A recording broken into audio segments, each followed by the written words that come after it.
আসসালামু আলাইকুম প্রিয় বন্ধুগণ, অনেক ব্যস্ততার মাঝেও আজকে আপনাদের মাঝে হাজির হলাম দারুণ একটি স্মার্টফোন যা আপনাদের সামনে উপস্থাপন করলে নাই নয়। আর আজকের ভিডিওতে আমরা আলোচনা করতে যাচ্ছি এমন একটি দুর্দান্ত মানের ফোন নিয়ে। আর ফোনটি হলো ইনফিনিক্স 12 প্রো, যে ফোনটি হতে যাচ্ছে একটি 4G স্মার্টফোন এবং বিশেষ কিছু স্পেসিফিকেশন যা দামিও ব্র্যান্ডের অনেক ফোনের মধ্যেই নাই। আর ইনফিনিক্স 2019 সাল থেকে এখন পর্যন্ত তাদের আগের ফোনের তুলনায় অনেক আপডেটেড এবং নিউ ভার্সনের চিপসেট এবং অন্যান্য আদার্স ফিচার দিয়ে লঞ্চ করে থাকে। আর তেমনি আবারও লঞ্চ করে দিয়েছে ইনফিনিক্স নোট 12 প্রো 4G। তবে কিছুদিন আগে লঞ্চ হওয়া ইনফিনিক্স নোট 12 প্রো 5G ফোনও মার্কেটে রয়েছে, এর থেকে কোনো অংশে কম নয় 4G ফোন। আর তাই আজকে আপনাদের সামনে এই ফোনটির রিভিউ নিয়ে হাজির হলাম। বন্ধুরা, এই ফোনটি লঞ্চ হতে পারে আগামী 26শে আগস্ট। তাই এই ফোনটির কি কি স্পেসিফিকেশন হবে তার অনেকটাই প্রকাশ করা হয়েছে। তো চলুন তাহলে আজকের ফোনটি সম্পর্কে জেনে নেই। বন্ধুরা, ছোট্ট একটি রিকোয়েস্ট, এখনো যারা আমাদের চ্যানেলটি সাবস্ক্রাইব করেননি তারা আমাদের চ্যানেলটি সাবস্ক্রাইব করে পাশে থাকা বেল বাটনটি প্রেস করে যাবেন, যাতে পরবর্তী আপডেট অতি সহজে পৌঁছে যায় আপনার কাছে।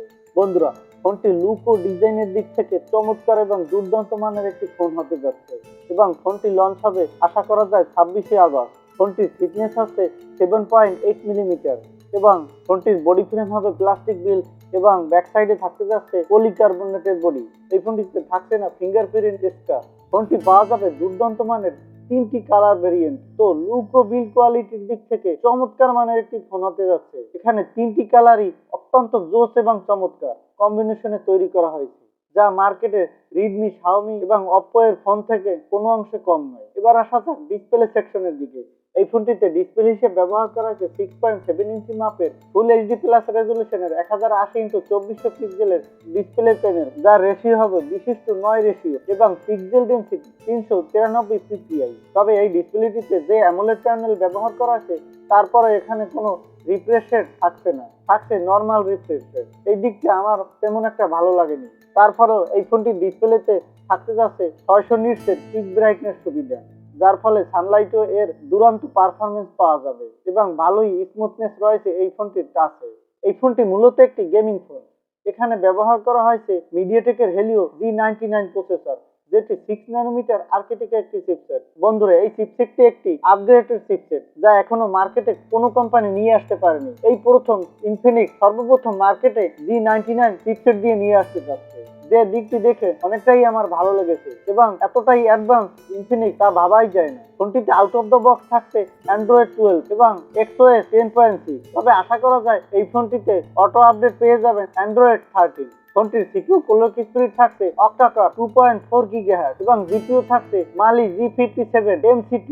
যেহেতু এই চিপসেটটি একটি কর্টেক্সের চিপসেট এবং এর দুরন্ত মানের জিপিইউ থাকার ফলে এখানে আপনি মোটামুটি গেমিং এর ক্ষেত্রে ভালোই পারফরমেন্স পেয়ে যাবেন। এখানে আপনি পাবজি, ফ্রি ফায়ারের মতো গেম অনায়াসে স্মুথলি প্লে করতে পারবেন। ফোনটিতে থাকতে যাচ্ছে LPDDR4X র্যাম, থাকতে যাচ্ছে ডুয়েল সিম কার্ড স্লট এবং সাথে থাকছে এসডি কার্ড ডেডিকেটেড স্লট, যাতে আপনি একটি extra SD card dedicated slot use করতে পারবেন। ফোনটি মার্কেটে আসতে যাচ্ছে বাংলাদেশ এবং ইন্ডিয়ান মার্কেটে একটি ভেরিয়েন্টে আর 256 জিবি র্যাম রোম ভেরিয়েন্টে। র্যাম রোম এবং প্রসেসরের দিক থেকে এই ফোনটি একটি জবরদস্ত ফোন হতে যাচ্ছে, যার প্রশংসা না করলেই চলে না। আমার মনে হয় মার্কেটে অনেকটাই জনপ্রিয়তা অর্জন করবে এই ফোনটি। এবার আসা যাক এই ফোনটির ক্যামেরা সেকশনের দিকে। এই ফোনটিতে ব্যাকসাইডে ব্যবহার করা হয়েছে ট্রিপল ক্যামেরা সেটআপ, যার মেইন প্রাইমারি শুটার হলো 108 মেগাপিক্সেলের একটি মেইন শুটার। এরপর রয়েছে 2 মেগাপিক্সেলের একটি ডেপথ সেন্সর এবং একটি সাধারণ ভিজিএ ক্যামেরা। তবে সাধারণ ভিজিএ ক্যামেরা এই ফোনেতে তেমন একটা কোনো কাজেই আসবে না। আমার কাছে এই ফোনটির ক্যামেরা কোয়ালিটির দিক থেকে, যেহেতু এখানে 108 মেগাপিক্সেলের প্রাইমারি লেন্স ব্যবহার করা হয়েছে, তার পাশাপাশি এখানে 5 মেগাপিক্সেলের একটি ম্যাক্রো ও 5 মেগাপিক্সেলের ডেপথ সেন্সর, 2 মেগাপিক্সেলের ডেপথ সেন্সর